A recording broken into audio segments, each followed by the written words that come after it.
Let's start Phase 3 with Captain America Civil War. This movie is basically Avengers 2.5, delivering one of the MCU's most emotionally charged conflicts. Instead of a typical villain, the story is driven by ideological differences, with Tony Stark and Steve Rogers clashing over government oversight of superheroes. The film does a great job of balancing multiple characters, introducing Black Panther and Spider-Man in standout moments, while the airport battle remains one of the most entertaining fight sequences in the franchise. However, some fans felt Zemo's plan was overly convoluted, and the resolution lacked long-term consequences. Still, Civil War is a top-tier MCU film that reshaped the Avengers and set the stage for Infinity War. Doctor Strange brings a fresh, mind-bending visual style to the MCU, introducing the mystic arts and expanding the universe beyond science and technology. Benedict Cumberbatch nails the role of Stephen Strange, though some critiques compare his arc to Tony Stark's, an arrogant genius humbled by trauma. The film's biggest strengths are its stunning visual effects, especially the Inception-style city folding and kaleidoscopic mirror dimension battles, which make it one of the most visually unique Marvel films. However, Caecilius is another forgettable villain, and the controversy around Tilda Swinton's casting as the Ancient One sparks some debates. The time loop ending against Dormammu was clever, subverting the usual big CGI fight, making Doctor Strange a strong but formulaic origin story.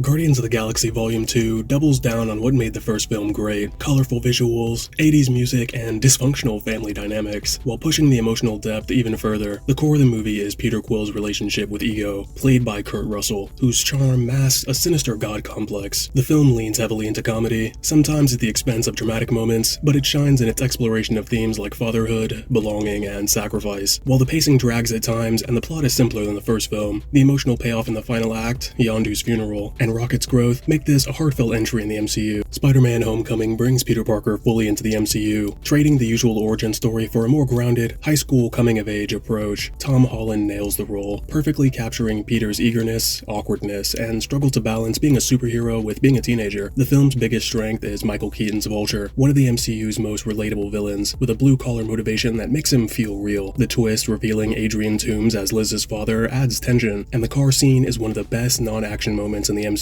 While the movie plays it safe and lacks the emotional weight of past Spider-Man films, its fun tone, strong performances, and grounded stakes make it a solid and refreshing take on the character. Thor: Ragnarok reinvents the Thor franchise by fully embracing a colorful, comedic, and cosmic tone under Taika Waititi's direction. This film ditches the overly serious Asgardian drama of the previous movies, instead leaning into irreverent humor, vibrant visuals, and high-energy action. Chris Hemsworth finally gets to flex his comedic chops, while Loki, Hulk, and a new fan favorite, Korg, add to the fun.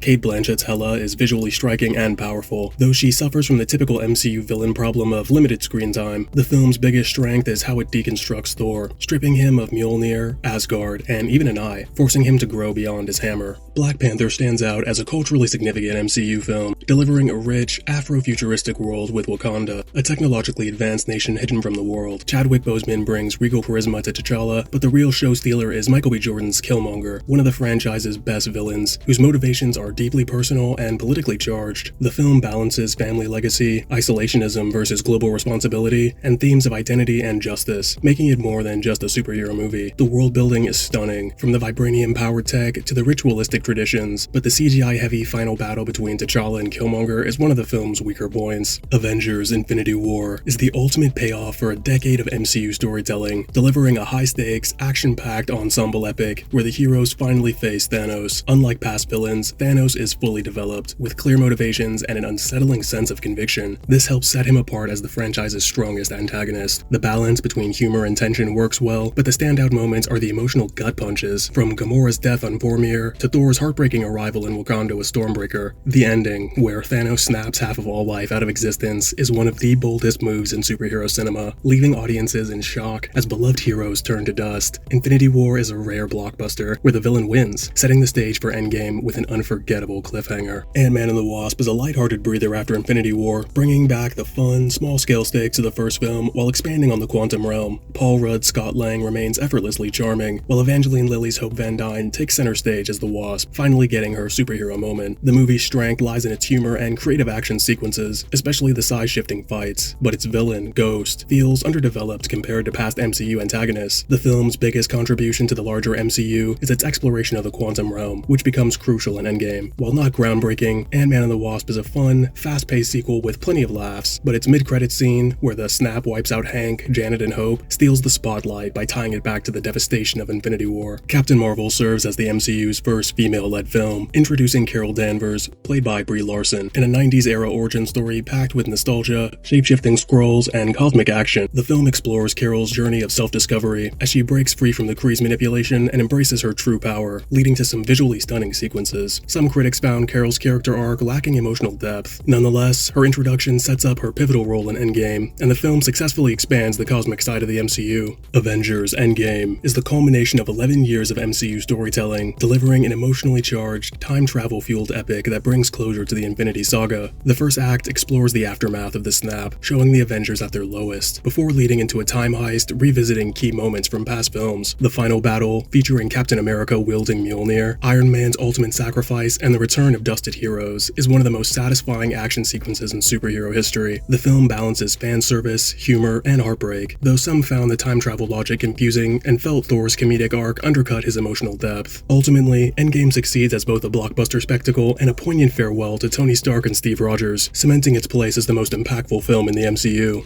Spider-Man: Far From Home serves as a fun yet emotional epilogue to Endgame, exploring Peter Parker's struggle to live up to Iron Man's legacy while trying to enjoy a European school trip. Tom Holland shines as Spider-Man, caught between teenage awkwardness and superhero responsibility, while Jake Gyllenhaal's Mysterio delivers a unique MCU villain portrayal, using illusion-based tech to manipulate reality. The film balances humor, romance, and action, with standout sequences like Mysterio's mind-bending hallucinations and the final battle in London. While some found the high school comedy elements a bit overplayed, Far From Home successfully expands Spider-Man's story while closing out the Infinity Saga with a fresh new direction.